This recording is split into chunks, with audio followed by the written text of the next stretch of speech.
XLM holders, just like I said, in my last update, I'm going to bring you guys a lot of XLM updates. So, continue supporting, and you guys know your boy got you covered. This right here now is the first update of the month, of May. Again, I've said this on my other updates, but I know, not a lot of people watch every single update. If you're an XLM army, I'm sure you're only watching XLM updates. But if you do watch all the updates, shout out to you guys. You guys are amazing. But again, even if you don't watch all the videos, you guys are amazing. I just want to clear that up. But looking across the board, as we are starting off the month, we are seeing a lot of green once again. So, starting off on a positive note, we did see a little bit of a shakeout yesterday, but in a grand scheme of things, April did end up, closing on a really, really positive note. But, as we are going into Thursday morning, of course, it's past midnight, it's already Thursday, you are starting to see the market going back into the green, which of course is always nice to see. As far as XLM is concerned, XLM currently is down about 1.4% in USD,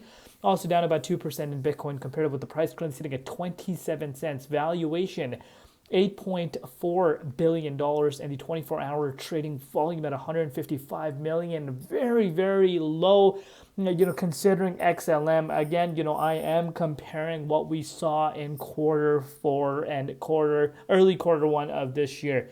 If you look at it from that standpoint, we are down drastically in the 24-hour trading volume. And, goes back to what I said in the last update, retail interest is not here at the level it was before. So that's that. And, when it comes to retail interest, when you take a look at the way Bitcoin is moving right now, and especially with the way dominance is moving, it all makes sense. But before we get into any further, as always, just a quick disclaimer for you guys, anything on this channel is not financial advice.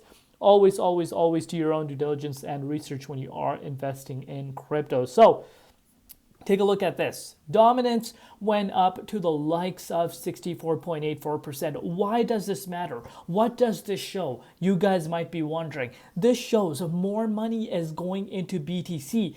Meanwhile, Bitcoin is showing strength. What does that mean again? It means altcoins are going to move up with the Bitcoin momentum, but you're not going to see those outpaced moves, explosive moves, for altcoins. You see that usually when dominance is lower. A lot of money is flooding into BTC. Is Bitcoin about to push towards the all-time high? I don't see why not, because, Bitcoin did see this retracement down to 92,800 as I stated, which of course took the entire market down with it, because of course dominance picked up towards a new yearly high, retesting it for the first time since 2021. But you are looking at Bitcoin pretty much recovering back, to the levels where it was prior to this, drop. And you are looking at, dominance still showing a lot of strength, which of course tells you that, there is more money into BTC right now. So, that's that. Again, if you want to take a look at Bitcoin right now, MicroStrategy, BlackRock are purchasing Bitcoin at record levels. And you can see this for yourself. Bitcoin is about to push out, of this key resistance. If it's able to do that, it hasn't been able to do that pretty much since the last week and a half. If it's able to push above this key range, we'd be retesting February levels. Yes, guys, the next target breaking out after this is $100,000 Bitcoin. Close to that. We might see a little bit of a choppy levels around there, of course, due to the fact that, that is a very, very psychological price point. But, very, very interesting things lining up. But dominance is still quite high. So, I don't want you guys to be forgetting, that part. So if you're looking at XLM here, let's take a look at XLM on an hourly time frame. You did see a correction. So, of course, first and foremost, I want you guys to, focus on the April 7th. April 7th, reason why that was a 19.9 cents retest, we did go up 50%. So, after that, the monthly high that we set for ourselves last month, we did see a retracement of only about 9.7%. So, reason why I might sound a little bit optimistic here, you guys are probably confused, is because a lot of altcoins right now, and again, it's no surprise when you see dominance rising the way it has, and Bitcoin did see that wick down to 92.5 late yesterday. That is going to have a negative impact on altcoins. A lot of altcoins, fell a lot sharply.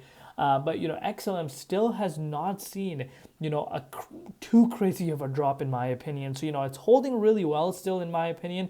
I like what I'm seeing here. Obviously, we are being supported by some support that we have around this range, which again was a resistance for us. But so far so good. If Bitcoin breaks out of this key level, I do anticipate that, you know, XLM starts pushing up, you know, to this, you know, 30 cents level where we were. Again, a key resistance. We've spoken about that. Breaking above that would obviously start us, you know, making our way up to that 35 to 36 cents key resistance. But one step at a time. Dominance is something that you want to really be focusing on. But I like what I'm seeing here. So far, so good. Yes, we're nowhere near the 40 cents price point. You know, there's no question about that because, of course, like I said, more money is flowing into Bitcoin right now rather than alts. When you see this happening, when you see the drop happening in the dominance, especially below the 64% mark, you know, that could be an indication that we might start to see some altcoins outpacing, you know, Bitcoin. So, you know, that would be interesting. But right now, you know, it's not showing any signs of slowing down. So we'll see what happens. Love you all. See you later. Crypto ZX and peace out.